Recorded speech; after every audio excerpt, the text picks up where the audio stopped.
Hey Gearheads, and welcome to Garage Talk, a discussion about all things automotive. I'm Corey. And I'm Matt. And each week this podcast will serve as a catalyst for discussion on all sorts of topics that grind our gears, rev our engines, or just need a bit more conversation. And on this week's episode, we actually had to delay it 1 week. Yeah. I know a couple of weeks ago we promised last week's episode was going to center around the Chicago Auto Show, a little behind the scenes. But due to the unprecedented nature of them pulling off a half show in the summer versus in February. And in preparation for a full show 6 months later. Right. We had to reschedule with Jennifer Morand, and we were able to do that for this week's episode. We were so grateful that she came on not only to shed a little light into exactly what goes on behind the scenes to prepare for a show, especially one like this, one that is out of the normal, not the normal time of year, not the normal building, not the normal size, not the normal participants. Nothing about this show was normal, and yet they were able to pull it off. And, you know, she's going through all the metrics right now, being able to tell all the people that it matters to just what came of it. So just really cool. One, to get to be there and help cover it and help her with her job a little bit and sharing all the crazy stuff going on out there. I know our top video from the show was the Ford Bronco. People love that thing. Yeah. And if you haven't seen it yet, go check it out. Yes. YouTube.com/GT Garage Talk. And I'm looking at views right now. The last hour, 136 views on that. So if you haven't seen it, you're in the minority. I know, right? At least when it comes to our audience. So it was a ride along experience that Ford was doing for all participants of the auto show, not just the media. So if you were in the area, you could have done exactly what I did for you and filmed and put up on YouTube. And I'm still jealous. Well, I'm sorry. We've got a Bronco coming. Brandon is going to have his in just over a month. Like, we're getting close. We're so close, and we'll get to sample his. And I'm afraid after talk him into going out to to Gilmer with us and doing a little I'm barn afraid rail that action. After a year and a month of waiting for this thing, he's not going to want to let go of it for any length of time. We shall see. We shall see. But people are very interested in this Bronco. The test track that Ford set up for the event was spectacular. The first obstacle of the course was doing that, what they call the trail turn, where it locks the brake on the inside rear wheel so that you pivot on basically a dead leg. Yeah. And it was awesome, the turning radius, but because they do it back to back to back to back, you could see the donut in the sand. But it was an incredible turning radius for what is a very large vehicle. We were in the two-wheel drive, or the two-door, not the two-wheel drive. Whoa. Yeah. Easy. We were in the two-door, which I jumped at. It was blue, Velocity blue, two-door, hardtop. I was like, yep, that's the one. Badlands. There you go. Yeah. So huge thanks to Bailey for being our guide on that little adventure. Definitely. So without further ado, we do have Jennifer Morand with us from the Chicago Auto Show to dig into the behind-the-scenes details. We are very lucky to have Jen Morand with us from the Chicago Auto Show. I got to meet her on my short one-day trip up to Chicago to cover all the new vehicles up there. But Jen, very good to have you with us. Thanks for having me today. Really appreciate it. Absolutely. I know that the last couple of months have been a whirl of wind for you, and now we can officially say the 2021 special summer edition is in the books and behind us. But why don't you maybe recap just a little bit for our listeners, just what was different about 2021 and how it came to be in such a crazy year?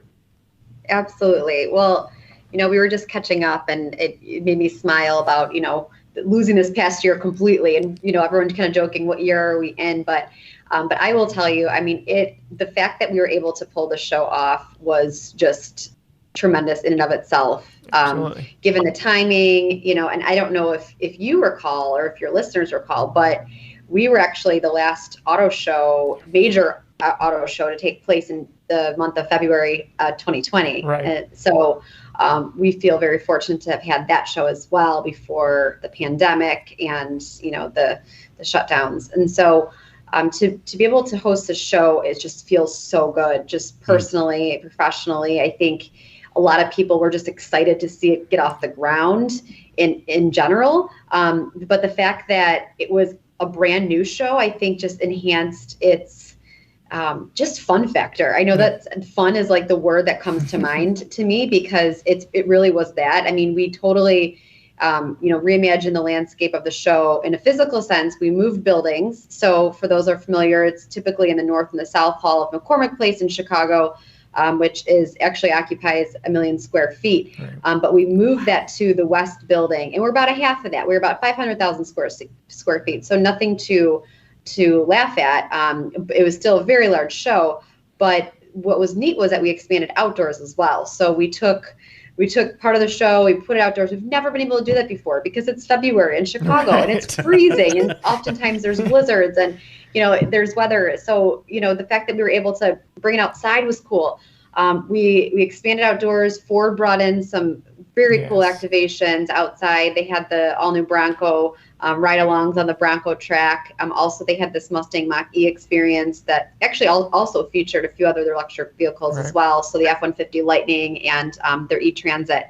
And so that was a really neat experience. And Ford was really the anchor outdoors, I would say. And, you were there, so you got to experience that as well. But then we also had outdoor test drives too. So we had about a dozen manufacturers participate. People were able to jump in vehicles, take it down Michigan Avenue, come back around, and really experience the vehicles, which was also awesome. And then at night, we actually closed it off for a street fest. So I know you didn't get to participate because you were there for the media days, but from 6:30 to 10 to close the first 4 nights of the show, we turned it over to basically an outdoor summer fest. And we had food trucks and musicians, local breweries. It was just a great time. That's awesome. Yeah, I know I follow you on social media and was just keeping up with everything that happened after. Like I said, I was on a plane that night and headed home. It was a crazy trip for me, but just so cool to see all that you were able to take advantage of in the summer months in that northern climate.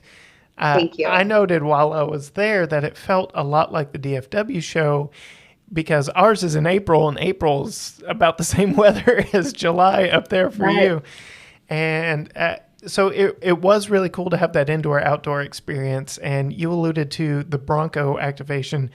It's one of our top trending videos right now was cool. my ride along with Bailey and her showing just all the awesome features of the new Bronco. People are hungry for video content, for anything about that vehicle. And it's funny to still see people confused about the Bronco and the Bronco Sport. Right. So I know it is true. And so hopefully that by Ford activating at the show, that helped alleviate some of that confusion to really show the difference between both of those models. But yeah, I mean, that experience was awesome. Like you said, and actually that was one of our top performing posts as well, video posts on Facebook. I was just, again, looking at some of the analytics and the data from our show. And I thought, wow, that's pretty neat. Even the buildup of the track was crazy received. I'm just, in terms of people sharing, commenting, liking, really engaging with the post. So that was really cool to see as well. So we can't talk Bronco without talking Jeep, and Jeep is historically known for doing their Camp Jeep events. So they had a very similar indoor experience, correct? Yeah, that's right. So Jeep actually, they celebrated their 17th consecutive year with the Jeep track at our auto show this year, which was kind of a fun stat. So people know that track. People that have come to the Chicago Auto Show, it's a fan favorite. They immediately race back. I've seen it firsthand. Right as a show opens, people race all the way to the Jeep display and get in line because the lines are typically long. This year we try to kind of space people out, but typically it's a couple hour wait even, and people wait in the lines. And actually the Bronco outdoor track did have a 2-hour wait as well, but people they didn't seem to mind waiting because they were able to spend the time at the show, and then, they got to kind of take in everything else around them too, which I thought was kind of neat. But Jeep, yes, they returned. They had some new vehicles on that track. They also have the Jeep Mountain, which kind of takes people up and down the hill, and they get to experience, the capabilities of the all new Jeep. So that was always a fan favorite. And then next to them, Ram also had their track. So there was both, you alluded to this, but both indoor and outdoor test tracks for people to do, which was, again, a brand new experience this year. We've always had indoor, but never outdoor. Yeah. So on that line, I believe, correct me if I'm wrong, there was only really one major brand new vehicle launch this year at the Summer Auto Show. One, because it was in the summer. It's not typically auto show unveil season. And it just the dynamics of the past year in the 2022 Jeep Compass. Is that correct? Well, the Jeep Compass was definitely one of the debuts. I think that a lot of the automakers were positioning their debuts as more the first, auto show debut. Mm-hmm. So I guess if you count it that way, it just depends on how you count it. But you're right. I mean, it was never been seen before. So that was the 2022 Compass was I would say definitely one of the top, if not the top debuts at the show. But, it's something that we've really found interesting is, a lot of times auto shows kind of hang their hat on the amount of debuts they receive or the media debuts. And we've never really been that way. I mean, of course, they're great and it creates publicity, which I love, of course, as the public relations director. But I think more and more people just wanted to see the new vehicles, even that came out last year, because there's never been an event, at least locally in Chicago, where people could get out and experience them, touch it, play with the infotainment system, talk to product specialists who are knowledgeable about the vehicles and learn about them. And, of course, there's people who are in market and that's exciting, but there's also people who are just out for a good time and just want to see the vehicles in person. Not to mention, you can't see a lot of them at the dealers anymore because of the national, chip shortage. So it's one problem after another. But so that was actually kind of neat because people could actually come out and see vehicles that aren't even at dealerships right now because they're just, the inventory is so low. Right. And I know I made Matt extremely jealous that he couldn't be there with me. Yeah. I would say, am I stealing any thunder here from you, Matt, naming your favorite vehicle from the show? Oh, well, not getting to go, it's kind of, a moot point. But the Maverick, I was super excited to see the Maverick there. And not as excited as I would have been if I had been at the show, but it was cool to see. Ford came out in a big way. They did. That was really cool to see all that they had set up outside. You're right. The Maverick was another favorite. When we found out that was coming to our show, we were thrilled. And we'd really tried to, of course, all the manufacturers that participated, we were grateful. But Ford just hit a home run. And, Absolutely. The people who came to the show, we were shocked at how many people also came outdoors just because it was a new element. And so Ford drew people outside. It was truly amazing. They did an awesome job activating. That's awesome. So kind of final thought on this year's show. You mentioned the Bronco being a really strong post and engagement for y'all. Were there some other highlights? I know kind of sneaking under the radar, Nissan had the Z Proto there for the first time for public viewing. So there were some surprise vehicles at the show as well. Absolutely. The Z Proto was for sure one of them you mentioned. And even the Subaru had their BRZ there. I mean, that was people just, even as just coming down to the show floor and just kind of looking around, people were all about the BRZ. I mean, there were some significant vehicles from pickups to sports cars. And then the electric vehicle trend, I think, was just key. The EV6 was there, as others. I mean, it's just, there were so many different stories and just different angles for the show that I don't think have really been prevalent. And sometimes the Chicago Auto Show gets kind of pinpointed as a truck show. Certainly you might have heard that rumor. I don't know if it's true. I mean, we don't consider ourselves the truck show. Right. But I was excited to see some of the other types of vehicles that were, introed or first time, able to people see them at the show this year, because that was something that I thought. But the electric vehicles were huge. And I think what not to go back to Ford again, but what Ford did was awesome because they had this, this experience where people could learn about the electric vehicles, and not just Ford, but other manufacturers where, if you're considering purchasing or leasing an electric vehicle, I think that the more and more EVs are becoming mainstream, people are a little just that much more curious, EV curious, I guess, and they could talk to these product specialists and really learn more, address questions like range anxiety, or talk about their commute time and their distance to and from work, or, to a vacation home or whatever it may be. And they can really learn if an EV vehicle is for them. So I saw that more this year than I've ever seen before. That's awesome. Cool. I know we recently spent some time in a VW ID4 and got to familiarize ourselves with just how much pushing it didn't really drain it like we thought it would, and how much fun we could have with it when we found the right combination of modes. Yeah, and I would be remiss if I'm glad you brought the ID4 up, because Volkswagen, they brought their road show, which they call it their test drive program, to the Chicago Auto Show. They actually hosted the same program in the Chicago market a couple months prior. And we actually heard from them that they tripled their numbers from that drive program at our show. So that was fantastic. But people awesome. Love that. That was one of the activations that was always running as well. I mean, those cars were never stationary. They just kept going and going. So that was really fun to see. Obviously in between charging. But yeah, that was neat. And the Volkswagen team, I think, were very pleased with the output.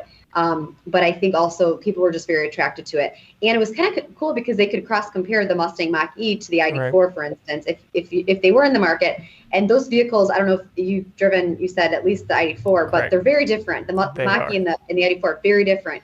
And to me, the ID4 is very simple, but in a good way, just very streamlined. And then the Mach-E is just, full attack and just gadgets. And so it's it depends on what you want, right? And so it's kind of cool that people could get in both vehicles back to back and experience it. Are you seeing people gravitate towards the EV stuff? I know the manufacturers are pushing it pretty heavy, but from the PR side of it and from really the rawest form of engagement between the manufacturers and the people, what does that look like, and how much traction is the EV side of things getting? So that's a good question. At first, I thought it was, to your point, more of a manufacturer-backed, push versus how are people really interested in this? And is this just like a media attention story? Because media always come, oh, what's the autonomous drive? It's like, well, we're not really there yet. Or what's that story? What's the future look like? And truthfully, it's always been a story that wants to be told more than it's actually a reality, I guess.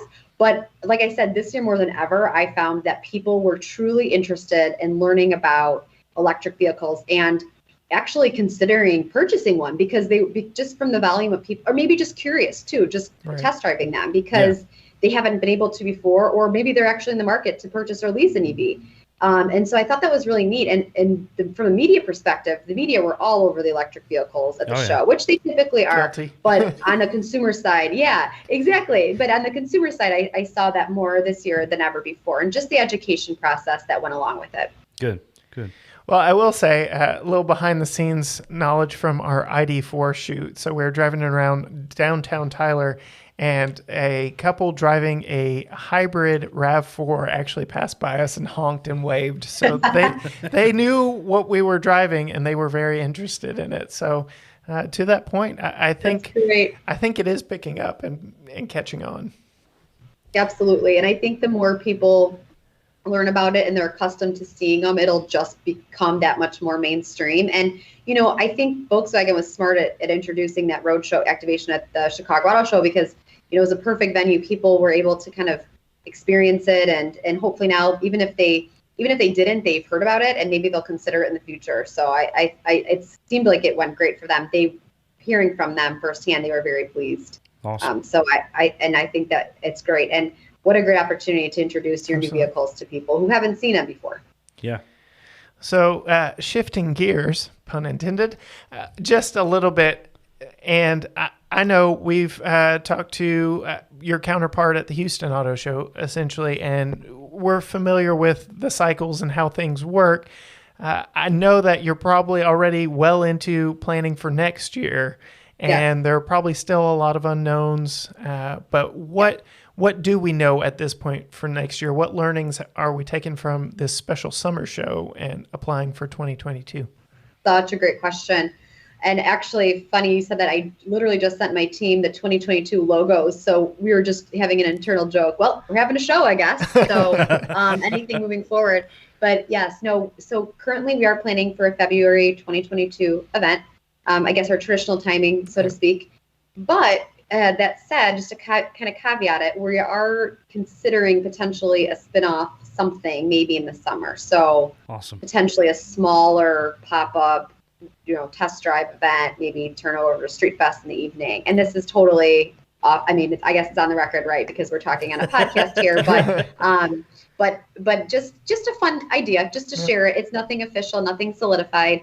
But between us and your listeners, that's something that we're tossing around and would love feedback on too. For anyone who did come to the show, just send us a note, send me an Instagram, direct message or Facebook message. And I'd love to just pick your brain. I mean, you guys are car people and, that's obviously our audience. And so something we're considering. So just a little, awesome. Just a little sneak peek, but that's the plans. Yep. Definitely February 2022 though.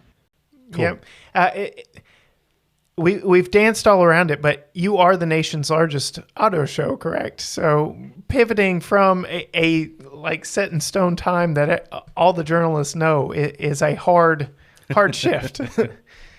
Yes. Well, so yeah, and we kind of went with that. Of course, the in terms of the square footage, and this special edition probably wasn't there's probably another auto show that might be larger, just transparently now. But the plan is to go back to the traditional space, and so, we are hopeful that we'll have a healthy February show. Obviously we know the landscape's changing. We know that manufacturers are putting more and more emphasis on test drives and more experiential. So we're going to kind of see how it goes. And I think that that's the whole thing is, with the pandemic and everybody just kind of reassessing and reevaluating and, do things make sense anymore to do? And so I think we're very open-minded and we're not trying to push an agenda. We truly want to find, the value. We want to find the value and meet the consumer where that might be. So I think we're kind of open to all ideas and, not trying to push any one thing at this point. So it'll be interesting to see what February 2022 brings, although we're very hopeful that it will be, return to a somewhat healthy, successful show. Awesome. From a consumer standpoint, I love the opportunity at the auto shows to get behind the wheel of vehicles. Like to sit in it, to play with it, to look at the colors and all those things are great. But to have an environment where it's zero pressure, there's not a salesman hovering over you. Yes. You get to experience the vehicle and learn about the vehicle in a way that you wouldn't normally get to do. And that's, I hope that manufacturers lean into that in the future, definitely, because that's a huge part of the auto show that I love. Absolutely. And that's great to hear you say that. And as a dealer association, we represent 400 plus new car dealers in the Chicago metro area. Wow. But that's true. And the dealers, they're very knowledgeable as well. Right. But where else can you go where all these vehicles are under one roof, right? And you can experience, and it's like you can cross shop and go back to back and pick up information and talk to product specialists. And you're right, you don't feel that pressure. I mean, certainly. And there's no denying that, there's pressure when you walk into a dealership. And obviously the dealers are our best friends, but it's true. And and to be able to experience like the variety, I think is the key too, because even if you do go to a dealer, you still have to drive around town and hit all these different dealerships. And it's a lot. And so I think that there is such a value to an auto show if you are shopping, but like I alluded to earlier, also just the fun factor. We really try to up the fun of it and just make it a festival really. And so I think that people, even if they were interested in purchasing a vehicle or not, came out. I tell the story, the last evening of the auto show was Monday night, and I couldn't believe the crowds that came on Monday. I thought, why should we even host it on a Monday, or should we just have ended it Sunday? People were coming through the doors, like last chance to see these cars. And we had people coming in even at like after 5 o'clock, 6 o'clock, and we closed at 8, and they were looking for the Street Fest, and they just experienced the food. They were looking for the food trucks. And I'm thinking, we didn't host the fest last evening, unfortunately. We just hosted it the first 4 nights. And so, but it was a riot because these people, they weren't even interested in the vehicles. They were just coming for the food. So I think it just appealed to a wider demographic this year. And it was kind of neat to see. Well, and then going back to your idea or thought about the true breadth of vehicles that are there, as we are getting deeper into our automotive journalism journey and just discovering vehicles that we may or may not have ever given a second thought by actually being handed the keys for a little bit of time and saying, you know what, there's some consideration that needs to go to this car, this brand that may not have had before. And so I could see definitely from the dealer standpoints where maybe someone who never would have even thought to drive to that dealership and test drive that car said, you know what, I'm here. There are the keys. Let's go. Absolutely. And on that point, there were a handful of manufacturers that unfortunately did not participate this year in our special edition. And it was very apparent that they missed out. There were quite a few brands. I won't name them, but huge missed opportunity because their competitors were there in a very big way. And they missed the boat. And so even with the test drives, there were some that didn't participate in test drives that I feel like really missed out because literally people were going up and down Indiana Avenue, which is where we housed all the test drives, and they were going in back-to-back vehicles, and they missed the chance to drive the other brands. So I do think we had over 100,000 people attend over those days, that window, which is definitely way down from like our traditional. But again, it was a reduced show. It was half the days, and then also sizing, and we had to kind of taper the windows because of COVID and everything. So, but that said, that's a qualified audience too. Right. So I think the people who came were super interested, and they were probably in market. So that was a missed opportunity. But that's their call. But great opportunity for those who did participate. Well, that's awesome. I'm very much looking forward to a full-fledged show next year and going as a full team and covering it yet again. It was great. So full honesty here, this was our first major auto show as journalists and covering it. So people that we've met digitally online, isn't it fun? It is great to, actually shake their hand and say hey and, just shoot the breeze a little bit about the industry and this crazy year that we've had. Yeah. So we're happy to have you in town. That was great. I couldn't agree more. It was so great to see familiar faces, all the journalist friends, and of course the friends from the manufacturers and everybody all together. It was really amazing. It was really emotional, I think, for a lot of people because it's all been virtual via Zoom and everything. Right. So, but yeah, I couldn't agree more. Yeah, it was fun seeing all the posts of this was the last one I went to, so of course I'm going back. So yeah. Of course, I know. It's the truth. All right. So just to close out this episode, we've got a little fun for you and for our listeners just to get to know you a little bit better in a segment that Matt calls Random Misfire. And this is based around an 8-cylinder engine because, well, I'm just going to have to quit saying it because we've had so many people on that so drastically disagree with that engines should have 8 cylinders. So we built it around 8 questions and that's what it is what it is. But no, it's just some fun back and forth, yes or no, this or that kind of questions just to kind of conclude the episode and have a little mini episode within an episode. So Corey, do you want to fire us off with the first one? Sure. So he could not have sold it better. They're just fun questions, and there's only one with a wrong answer, and I'm going to throw it out there first. So, do you name your cars? No. Okay. That's acceptable. That's all right. I joke that it's got a wrong answer, but we have gotten so many qualifying, and I'm guilty of our newest vehicle, and our family does not have a name. So I'm going to get over that stigma and get over myself. But yeah, so. Love it. All right. So with the media attention and all the excitement around the EVs, for you, what would be the choice? Would you go internal combustion or EV? So I'm very EV curious. So currently, I own an internal combustion vehicle, but I would be very curious to consider one for my next purchase or lease. Okay. Yep. So I'm newly purchased, so probably still a little bit of ways down the road. But we have a couple vehicles in my family, so maybe my husband will be the next one. His vehicle will be up for up next. So cool. We consider it. Yeah. It was just interesting to see along those points. I shared a walk around to the Lightning and seeing some of my friends talk about that's my next vehicle, and I'm like, whoa, that's drastic. So many people are, like you said, EV curious and are there. They're making that commitment. Yep. All right. I alluded to it earlier. I'm going to make you choose a side. Team Wrangler or Team Bronco? Oh boy, that's a tough one.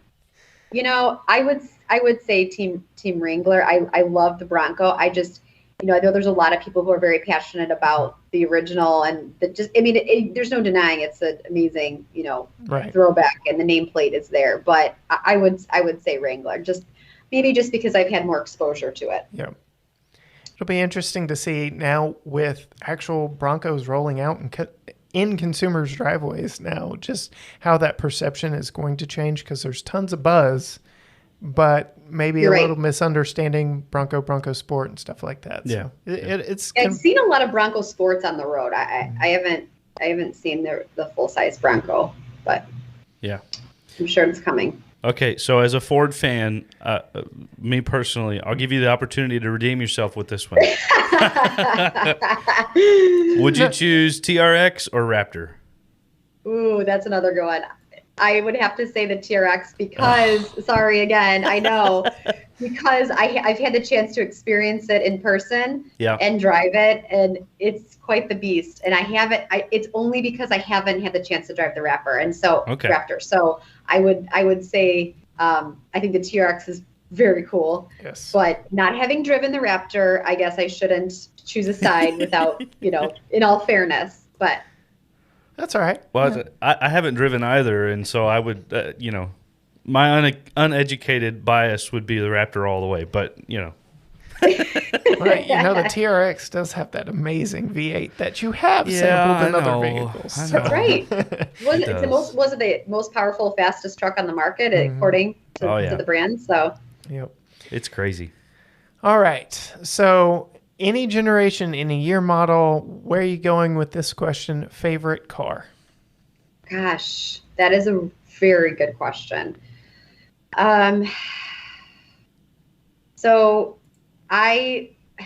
this has got to be more like a nostalgic thing, but I would say, like back in the day, like in the 2000s, early 2000, maybe late 1999. So I'm dating myself, but a Ford Mustang. I know you like Fords. Yeah, but yeah. I think they're just classic, great cars. I didn't own one, but I'd have to say I gravitate towards them. Even now when I see the new models on the road, I always just kind of turn my head. But the mom and me, I just mentioned I just purchased a vehicle. I have an XC90, a Volvo XC90. So obviously very different from the Mustang, but I like the third row. Yeah. So more of the practicality, mom mode.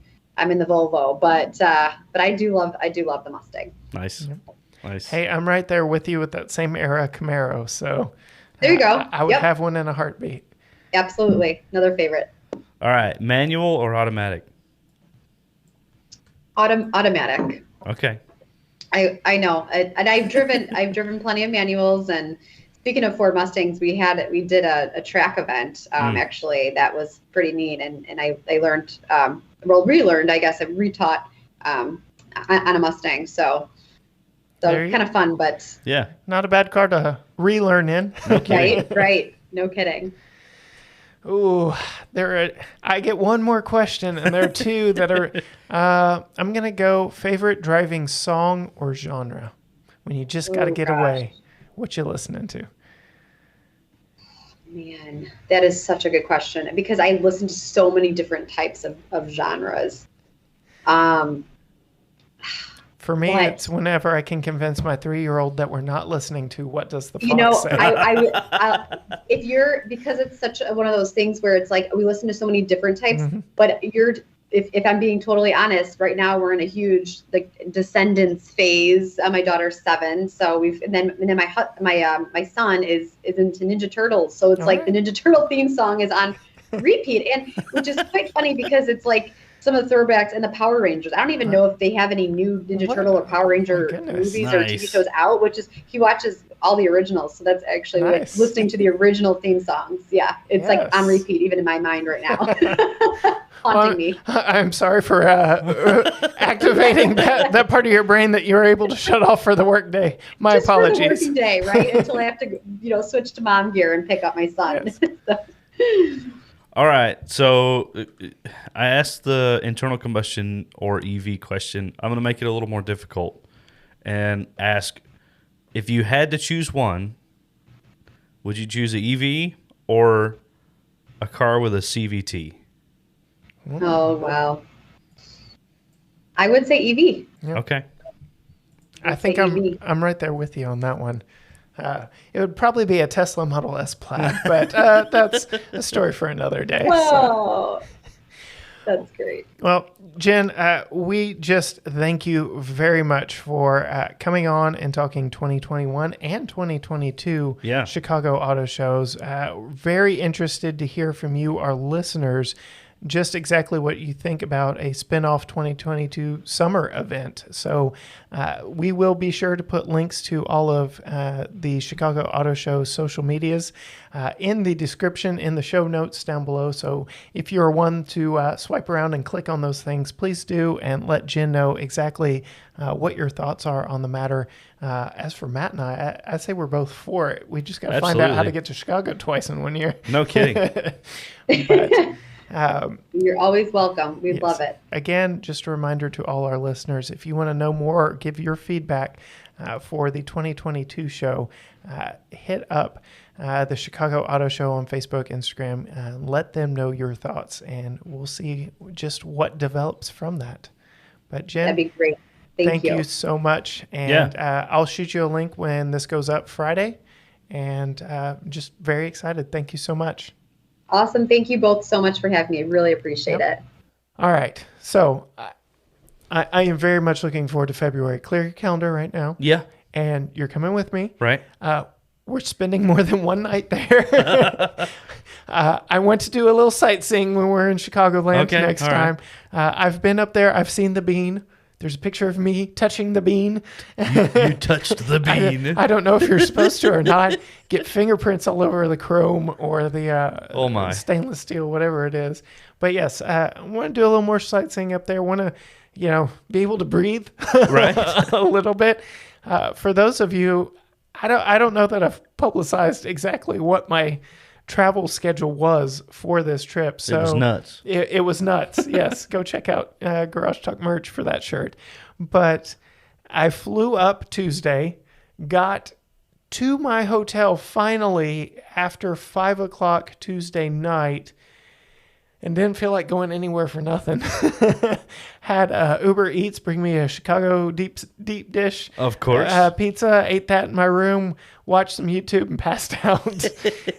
Woke up the next morning, did some video editing, went over to the show for a few hours. I was able to do some exterior walkarounds and just kind of see what was going on at the show before my wave of journalism buddies got to go in and experience the show.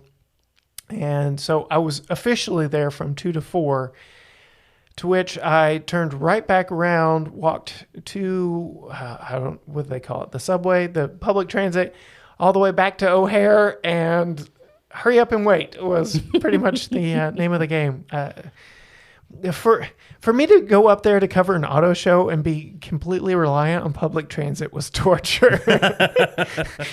I'm a car guy, and here I am relying on airplanes and subways and my feet. Right. So, it was a relief to get back to Dallas and sit behind the wheel of Nelly Cruz, and then just get to go the very next day and drive the Grand Cherokee L. So the big one. Yes, it was Gosh, it was a crazy week, and I'm still attempting to catch up from it. So huge thanks to Jen and the entire team that helped put on the Chicago Auto Show in such a truncated fashion and in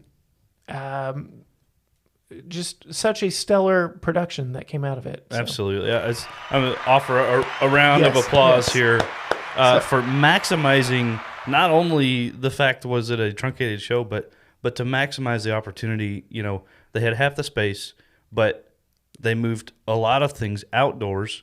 They capitalized on the evening time with the food trucks and all that. I mean, like, yeah, awesome opportunity just from the little bit that I got to hear from you and hear from Jen in the conversation this evening. So we will say thank you to our listeners, our fans, our supporters for making stuff like this possible for Matt and myself. Yeah. Matt was not able to go this year, crazy schedule. We're working towards that in now, but your listening ears, you sharing, you commenting, you watching our videos on YouTube, you commenting on our videos on YouTube, all that stuff helps us do more and more stuff like this. Get those first looks, get those sneak peeks, get to go to the shows when you can't make it to Chicago. Or unfortunately, it looks like New York's going to happen without either of us there. But LA is coming up in November, so we need to keep our November open for that and head out west to maybe enjoy some of that SoCal weather. So we'll see what the future holds, but it is because of you, our listeners, our viewers, that make all of this possible. So we thank you for all of that. If you want to know what we are driving next, a little behind the scenes action for you there at Instagram at GT Garage Talk. More information on us, gtgaragetalk.com. But until next time, bye.